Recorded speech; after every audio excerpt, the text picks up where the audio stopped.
Hello' বন্ধুসকল, সুপ্ৰভাত সকলোকে। কিনো কম তাকে ভাবি পোৱা নাই। কিন্তু এটা কথা ঠিক, এতিয়া বৰ্তমান পৰিস্থিতিবোৰ আপোনালোকে নিজে দেখিছে, কি হ'ব ধৰিছে, সমাজখন কিফালে গতি কৰিছে। তাকে কেতিয়াবা ভাবি মোৰ চুৰ বেয়া হৈ যায়। তথাপি আমি নাভাবি কোনে ভাবিব, হয়নে নহয়? আমি নাভাবি কোনে ভাবিব? চিটুৱেশ্যনবিলাক বহুত বেয়া হ'ব ধৰিছে, দেখিছেনে নাই?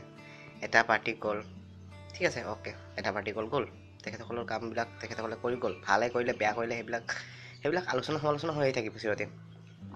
কিন্তু এতিয়া আমি যিটো পাৰ্টিক আমি জিতালোঁ ন, তেখেতসকলেতো কমচে কম সকলোৰে হিতৰ কাৰণে কাম কৰক ন, আমি সেইটোৱে বিচাৰোঁ ন।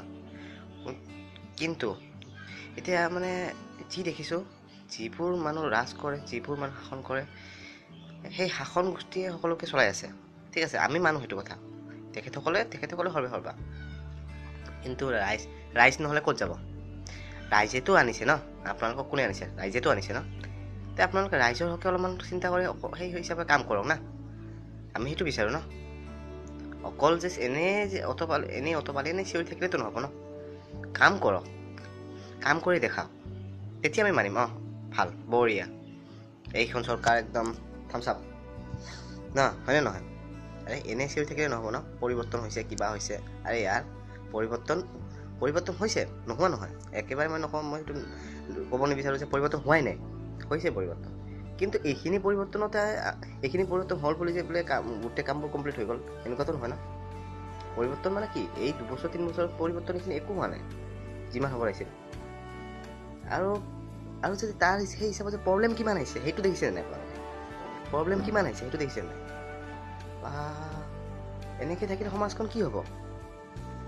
সমাজখন দেখোন ধ্বংসৰ পথত আগবাঢ়িব। ভাবিলে বেয়া লাগে। কোনফালে গতি কৰি আছে আমাৰ ৰাজনৈতিক জীৱনবোৰ? আমি যিবিলাক মনসী মানুহক, মুনি মানুহক, জ্ঞানী পুৰুষবিলাকক আমি আনিছোঁ বুদ্ধি, তেখেতসকলে কি খালি পৰিৱৰ্তনৰ নামত এনেই এটা টোপ দি পেলাই আমাক সেনেকৈ ৰাখিছে। আৰু এনেকেতো নহ'ব ন, এনেকেতো নচলিব। বন বিভাগৰ নাই কোনো ভূক্ষেপ।